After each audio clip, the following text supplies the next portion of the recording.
Hello दोस्तों, नमस्कार। स्वागत है हमारे इस चैनल जीके मेनिया हिंदी में। दोस्तों, आज 11 जनवरी 2021 आरआरबी एनटीपीसी के द्वितीय पाली में जीके जीएस सेक्शन से जो भी प्रश्न पूछे गए हैं सभी प्रश्नों को लेकर आया हूं। तो चलिए दोस्तों शुरू करते हैं। और दोस्तों, अगर आपको वीडियो अच्छा लगे तो लाइक एंड शेयर कीजिएगा। साथ ही साथ अगर चैनल पे पहली बार विजिट कर रहे हैं तो चैनल को सब्सक्राइब करके बेल बटन जरूर दबा लीजिएगा। दोस्तों, हमने प्रैक्टिस सेट का वीडियो अपलोड कर दिया है, डिस्क्रिप्शन में लिंक भी दे दिया है, तो आप वहां से देख सकते हैं। प्रश्न जो आया था दोस्तों, प्रसिद्ध पुस्तक द व्हाइट टाइगर के लेखक कौन है? तो द व्हाइट टाइगर के लेखक हैं Aravind Adiga. The White Tiger की पुस्तक की जो पहली बार प्रकाशन हुई ये 2008 ईस्वी में हुआ था, और इसी बुक के लिए श्री अरविंद अडिगा को मैन बुकर पुरस्कार से भी सम्मानित किया गया था। अब बात करें कुछ पुस्तकों की जो आने वाले एग्जाम के लिए काफ़ी इंपॉर्टेंट रहेगा, तो ये पुस्तक रहेगा कागज की नाव। इसके लेखिका है नासिरा शर्मा, और इसी पुस्तक को जो है 2019 ईस्वी के लिए व्यास सम्मान भी दिया गया है। व्यास सम्मान से सम्मानित किया गया नासिरा शर्मा को कागज के नाव के लिए। तो अगर आगे आने वाले समय में आप एग्जाम देने वाले हैं तो ये देख कर जाइएगा। पुस्तक मिडनाइट चिल्ड्रेन तथा सैटनिक वर्सेज के लेखक हैं सलमान रश्दी। अगला प्रश्न जो आया था दोस्तों, किस विटामिन के कमी के कारण रक्त का थक्का नहीं जमता है? किस विटामिन के कमी के कारण रक्त का थक्का नहीं जमता है, यानी ब्लड क्लोट नहीं होता है? तो ये है विटामिन के। अब दोस्तों, विटामिन के का रासायनिक नाम क्या है? फिलोक्विनो। विटामिन बी1 की कमी से कौन सा रोग होता है? बेरी। और विटामिन बी1 का रासायनिक नाम क्या है? थायमीन। विटामिन बी6 के कमी से एनीमिया या रक्त अल्पता होता है, और विटामिन बी6 का रासायनिक नाम है पायरोडॉक्सिन। ये भी एग्जाम में आ सकती है, क्योंकि सभी दिन क्वेश्चन जो है रिपीट किए जा रहे हैं। विटामिन ए के कमी से रतौंधी तथा आंख के सभी प्रकार की रोग होती है। अगला प्रश्न देख लेते हैं, इंदिरा गांधी टुलिप गार्डन कहाँ स्थित है? तो दोस्तों, इंदिरा गांधी टुलिप गार्डन जो है ये जम्मू कश्मीर के श्रीनगर में स्थित है। जम्मू कश्मीर के श्रीनगर में स्थित है। तो श्रीनगर ऑप्शन में था, राइट आंसर श्रीनगर था। अगला प्रश्न जो आया था, प्रथम पंचवर्षीय योजना की समय अवधि क्या थी? तो दोस्तों, प्रथम पंचवर्षीय योजना 1951 से 1956 था, और ये ऑप्शन में दिया गया था, और यही राइट आंसर था। बात करें कल के दिन जो पूछा गया था कि द्वितीय पंचवर्षीय योजना किस मॉडल पे आधारित था, तो आंसर था वहां पे पीसी महालनोबिस के मॉडल पर। तो हम यहाँ पर आपको दिखा रहे हैं कि प्रथम पंचवर्षीय योजना जो आधारित था ये था हैराल्ड डोमर के मॉडल पर आधारित। तो आने वाले शिफ्ट में ये क्वेश्चन की चांस बन रही है। अब बात करें, वर्तमान समय में योजना आयोग को समाप्त कर दिया गया है, और उसके जगह पे जो है 2015 ईस्वी से 1 जनवरी 2015 ईस्वी से नीति आयोग को लागू कर दिया गया है। नीति आयोग का पदेन अध्यक्ष भारत के प्रधानमंत्री होते हैं, यानी वर्तमान समय में नीति आयोग के अध्यक्ष कौन होंगे? तो नरेंद्र मोदी। राज्यसभा का पदेन अध्यक्ष भारत के उपराष्ट्रपति होते हैं। तो वर्तमान समय में राज्यसभा के अध्यक्ष कौन होंगे? वेंकैया नायडू। अगला प्रश्न जो पूछा गया था दोस्तों, चाय कॉफी किस प्रकार की फसल है? यहाँ पर जो है खरीफ या रबी इस प्रकार की कुछ ऑप्शन नहीं दिया गया था। यहाँ पर एक ऑप्शन था नगदी फसल। तो ये नगदी फसल के अंतर्गत जो है चाय कॉफी ये सब फसल जो है नगदी फसल के अंतर्गत आ जाता है। अब दोस्तों, तरबूज खरबूज ये जायद फसल के अंतर्गत आता है। वैसा फसल जो रबी और खरीफ दोनों महीने के जो बीच का समय होता है उसमें उपजाया जाता है, तो उसे जो है जायद फसल कहा जाता है। धान जो है खरीफ फसल का उदाहरण है, वहीं गेहूं तथा सभी प्रकार के दलहन जो है ये रबी फसल के उदाहरण हैं। अगला प्रश्न जो आया था दोस्तों, किस फिल्म को बेस्ट फिल्म के लिए ऑस्कर अवार्ड से प्रदान किया गया? तो दोस्तों, वर्तमान समय में जो ऑस्कर विनर फिल्म है ये है पैरासाइट। ये कोरियन मूवी है पैरासाइट, और अमेजन प्राइम पे उपलब्ध भी है पैरासाइट। दोस्तों, ऑस्कर पुरस्कार की शुरुआत कब हुई? तो 1929 ईस्वी में हॉलीवुड शहर से। अगला प्रश्न जो आया था दोस्तों, मरुस्थल में बालू के बीच पानी का अनुभव किस कारण से होती है? यानी हेलुसिनेशन, मृग मरीचिका कहते हैं इस घटना को। तो ये किस कारण से होती है? तो ये होती है दोस्तों पूर्ण आंतरिक परावर्तन के कारण, टोटल रिफ्लेक्शन ऑफ लाइट के कारण। अब देखते हैं पूर्ण आंतरिक परावर्तन से रिलेटेड और भी क्वेश्चन। दोस्तों, हीरे की चमक, टूटे हुए कांच की चमक पूर्ण आंतरिक परावर्तन के कारण ही चमकते हैं। अधिक चमकते हैं, हीरे चमकते हैं भाई, और टूटे हुए कांच भी चमकते हैं। तो ये किस कारण संभव हो पाता है? तो पूर्ण आंतरिक परावर्तन के कारण। पूर्ण आंतरिक परावर्तन के सिद्धांत पे कार्य करते हैं ऑप्टिकल फाइबर, और ऑप्टिकल फाइबर को जो है निर्माणकर्ता कौन है? खोजकर्ता नरेंद्र सिंह कपानी। आविष्कारक बोल लीजिए। दिसंबर 2020 के अनुसार टी20 क्रिकेट में प्रथम स्थान पर है। रैंकिंग की बात हो रही है। दिसंबर 2020 के अनुसार टी20 फॉर्मेट जो है क्रिकेट की, उसमें प्रथम स्थान पे कौन सा देश है? तो ऑप्शन में था वहां पर इंग्लैंड और भारत भी था। तो इंग्लैंड टी20 क्रिकेट में वर्ल्ड रैंकिंग में वर्तमान समय में भी प्रथम स्थान पे है। वहीं बात करें भारत की, तो भारत तीसरे स्थान पे है, और दूसरे स्थान पे ऑस्ट्रेलिया है। अगला प्रश्न देख लेते हैं जो आया था, सबसे पहले राष्ट्रीय गान किस अधिवेशन में गाया गया था? तो दोस्तों राष्ट्रीय गान और राष्ट्रीय गीत गया था 1896 ईस्वी में गाया गया था। वहीं राष्ट्रीय गान कलकत्ता अधिवेशन 1911 में गाया गया था। तो राष्ट्रीय गान राइट आंसर था कोलकाता अधिवेशन, ईस्वी नहीं दिया गया था, मैं ईस्वी जो है अपने मन से ऐड किया हूँ, 1911 में गया था कलकत्ता अधिवेशन में। और राष्ट्रीय गीत भी कोलकाता अधिवेशन में ही गाया गया था, लेकिन ये 1896 में गाया गया था। अब राष्ट्रीय गान और राष्ट्रीय गीत को थोड़ा सा और जानते हैं। राष्ट्रीय गान के रचयिता रविन्द्रनाथ टैगोर है, जो जनगण मन है। राष्ट्रीय गीत के रचयिता बंकिम चंद्र चटर्जी है, वंदे मातरम आनंद मठ पुस्तक से ली गई है, जिनके राइटर हैं बंकिम चंद्र चटर्जी। इनमें से कौन सा मरुस्थल भारत में स्थित नहीं है? ऑप्शन उपलब्ध नहीं हो पाया है, फिर भी मरुस्थल से संबंधित कुछ जानकारियां प्रोवाइड करा रहा हूं। विश्व का सबसे बड़ा मरुस्थल सहारा मरुस्थल है, जो उत्तरी अफ्रीका में स्थित है। विश्व का सबसे छोटा मरुस्थल डेजर्ट क्रॉस है, जो कनाडा में स्थित है। ये कहाँ स्थित है? सबसे छोटा मरुस्थल कनाडा में। एशिया की सबसे बड़ी मरुस्थल गोबी है, ये मंगोलिया और दक्षिणी चीन में स्थित है। मरुस्थलीय क्षेत्र में उगने वाले पौधों को जीरोफाइट कहा जाता है। ये VVI क्वेश्चन रहेगा, जैसे नमकीन क्षेत्रों में लिथोफाइट कहा जाता है वैसे ही। अगला प्रश्न देख लेते हैं दोस्तों, विश्व का सबसे अधिक लंबा वृक्ष कौन सा है? ये पूछा गया था। तो दोस्तों विश्व का सबसे लंबा वृक्ष जो है ये सिकोया होता है। इसे रेडवुड ऑफ कैलिफोर्निया भी कहा जाता है, रेडवुड ऑफ कैलिफोर्निया भी कहा जाता है। अब सबसे बड़ी से संबंधित, सबसे बड़ी फूल रेफ्लेसिया, सबसे छोटी फूल बुल्फिया, सबसे बड़ी पक्षी शुतुरमुर्ग, सबसे छोटी पक्षी हमिंग बर्ड या गुंजन पक्षी।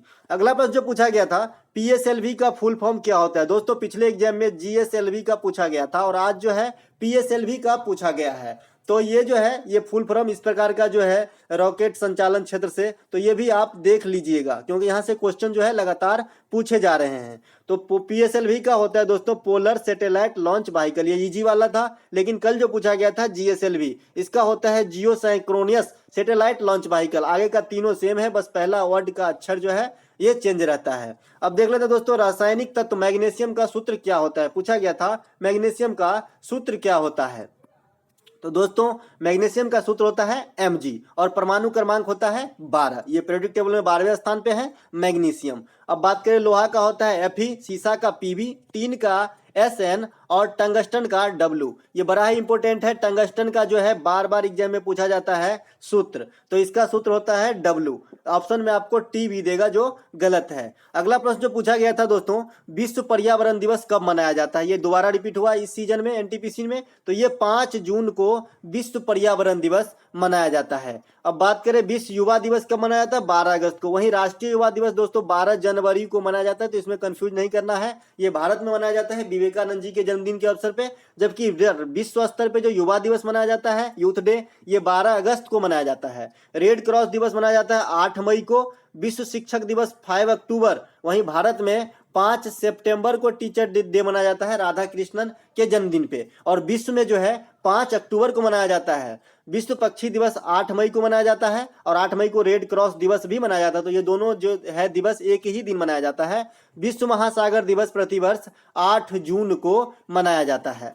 अगला प्रश्न जो आया था दोस्तों, कांग्रेस के लाहौर अधिवेशन 1929 की प्रमुख विशेषता थी। तो दोस्तों कांग्रेस के लाहौर अधिवेशन 1929 की जो प्रमुख विशेषता थी, यहाँ पूर्ण स्वराज की मांग की गई थी और इसकी अध्यक्षता जो है जवाहरलाल नेहरू के द्वारा किया गया था। कांग्रेस के प्रथम मुस्लिम अध्यक्ष की बात करें तो बदरुद्दीन तैयब जी एग्जाम में आ चुका है। कांग्रेस के प्रथम अंग्रेज अध्यक्ष अभी तक नहीं आया, ये जॉर्ज यूले हैं। ये भी संभव है कि आगे पूछा जाए एग्जाम में। भारतीय राष्ट्रीय कांग्रेस के प्रथम पारसी अध्यक्ष ये दादा भाई नौरोजी है। और दोस्तों बता दें दादा भाई नौरोजी जो है भारत की सबसे पहले राष्ट्रीय आय का गणना किया था व्यक्तिगत रूप से। अगला प्रश्न जो आया था दोस्तों, कंप्यूटर के क्षेत्र से, ये फिर से रिपीट किया गया है, कल भी पूछा गया था, फोर्ट्रॉन का फुल फॉर्म। दोस्तों फोर्ट्रॉन का फुल फॉर्म होता है फार्मूला ट्रांसलेशन। फोर्ट्रॉन का फुल फॉर्म होता है फार्मूला ट्रांसलेशन। अब कंप्यूटर से रिलेटेड कुछ और फुल फॉर्म हमने ऐड किया है, जैसे DBMS डाटाबेस मैनेजमेंट सिस्टम, आने वाले एग्जाम के लिए काफी उपयोगी रहेगा। इसमें से HTML hyper text markup language, HTTP hyper text transfer protocol, DOS disk, operating system. तो यहाँ से ये चारों आप देख लीजिएगा, इससे क्वेश्चन आ सकता है। अगला प्रश्न जो पूछा गया था, एडीज मच्छर के काटने से कौन सा बीमारी हो जाता है? दोस्तों एडीज मच्छर के काटने से डेंगू हो जाता है। इसका पूरा नाम जो है एडीज इजिप्टी है। एडीज इजिप्टी मच्छर के काटने से कौन सा रोग हो जाता है, लेकिन सिर्फ एडीज ही लिखा था, तो ये डेंगू हो जाता है। वहीं मादा एनीफिलीज जो है ये मलेरिया रोग के यानी प्लाज्मोडियम का वाहक है, जिससे मलेरिया रोग हो जाता है। मादा एनीफिलीज से मलेरिया कल के दिन पूछा गया था, और आज पूछा गया है एडीज से होता है डेंगू। अगला प्रश्न जो आया था दोस्तों, भारत सरकार ने निःशुल्क शिक्षा के लिए किस उम्र तक के बच्चे को दायरे में रखा है? दोस्तों भारत सरकार जो है 14 वर्ष तक जो है निःशुल्क शिक्षा प्रोवाइड कराते हैं। 14 वर्ष जो है निःशुल्क, 14 वर्ष तक जो भी है सभी को निःशुल्क शिक्षा देते हैं। अगला प्रश्न जो है दोस्तों, निम्नलिखित में से कौन सा एक यूनेस्को में शामिल नहीं है? यूनेस्को के धरोहर लिस्ट में शामिल नहीं है। 4 भारतीय स्थान के नाम दिए गए थे, जिसमें एलिफेंटा के गुफा, आगरा का किला, कोणार्क का सूर्य मंदिर, हवा महल। दोस्तों एलिफेंटा का गुफा जो महाराष्ट्र में स्थित है, आगरा का किला, कोणार्क का सूर्य मंदिर उड़ीसा में है, तथा हवा महल जो जयपुर में है। तो हवा महल जो है इसमें से यूनेस्को के लिस्ट में शामिल नहीं है। बाद बाकी ये तीनों, एलिफेंटा का गुफा, आगरा का किला, कोणार्क का मंदिर, और महाराष्ट्र में जो और 2 केव हैं अजंता और एलोरा, ये भी शामिल है यूनेस्को के लिस्ट में। यूनेस्को के मुख्यालय पेरिस में स्थित है। ये भी क्वेश्चन पूछा जा सकता है, क्योंकि आज वर्ल्ड जो है विश्व स्वास्थ्य संगठन का मुख्यालय पूछा गया है, तो हो सकता है कि कल के एग्जाम में जो है यूनेस्को का मुख्यालय पूछा जाए। तो ये जो है पेरिस में है। छत्रपति शिवाजी महाराज टर्मिनस यूनेस्को की धरोहर लिस्ट में शामिल रेलवे स्टेशन है। ऐतिहासिक शहर अहमदाबाद और गुलाबी शहर जयपुर, ये दोनों भी यूनेस्को के लिस्ट में शामिल किए गए हैं। ये अगला प्रश्न जो है दोस्तों, निम्नलिखित में से किस आईटी सेक्टर की कंपनी कंप्यूटर का उत्पादन बंद कर दिया है? यहाँ पे 3 कंपनी का नाम दिया गया था, आईबीएम, डेल, आइसर, और एक है इनमें से कोई नहीं दिया गया था। तो यहाँ पे राइट आंसर हो जाएगा दोस्तों आईबीएम, माफ कीजिएगा, इंटरनेशनल बिजनेस मशीन इसका फुल फॉर्म होता है। और ये जो है अब कंप्यूटर का उत्पादन बंद कर दिया है, जबकि डेल, आइसर ये लैपटॉप कंप्यूटर अभी भी बनाने का काम कर रहा है। अगला प्रश्न जो आया था, 1853 में अंग्रेजों के द्वारा दिया गया सबसे बड़ा विशेषता है। दोस्तों ये 3 दिन से लगातार ये क्वेश्चन पूछा जा रहा है। 1853 वाली जो क्वेश्चन है ये लगातार 3 दिन से क्वेश्चन पूछा जा रहा है। थोड़ा क्वेश्चन को रोटेट कर दिया जा रहा है और पूछ दिया जा रहा है। तो ये सबसे बड़ी विशेषता थी दोस्तों भारतीय रेल की शुरुआत। 16 अप्रैल 1853 को भारतीय रेल की शुरुआत हुई, पहले दिन पूछा गया। फिर पूछा गया कि भारत में पैसेंजर ट्रेन कब से कब चलाई गई, तो ये भी सेम डे में चलाया गया था, मतलब पैसेंजर ट्रेन से ही भारत में रेलवे की शुरुआत हुई थी। तो ये क्वेश्चन सिर्फ घुमा दिया जा रहा है, बस क्वेश्चन एक ही है। अगला प्रश्न जो पूछा गया था दोस्तों, राष्ट्रपति किसकी सलाह से आपातकाल घोषित करते हैं? यहाँ पे राज्य में है, मिसप्रिंट हो गया, लिख नहीं पाए। तो ये जो है दोस्तों, ये ऑप्शन में से राज्यपाल आंसर हो जाएगा। राज्य में राष्ट्रपति शासन जब लगती है तो राज्यपाल के सलाह से ही राष्ट्रपति जो है राष्ट्रपति शासन की जो है ऐलान करते हैं, यानी आपातकाल घोषित करते हैं। अगला प्रश्न दोस्तों, बीएआरसी का पुराना नाम क्या है? BARC, Bhabha Atomic Research Centre, जिसका मुख्यालय मुंबई में है। तो इसका पुराना नाम था दोस्तों Tata institute of fundamental research centre, TIFR, ये है बार्क का पुराना नाम। अगला प्रश्न जो आया था दोस्तों, विश्व स्वास्थ्य संगठन का मुख्यालय कहाँ है? हर सेक्शन में यानी हर शिफ्ट में जो है एक मुख्यालय, हेडक्वार्टर पूछ ही लिए जाते हैं। तो आप जो है हेडक्वार्टर से प्रश्न जरूर देख के जाए।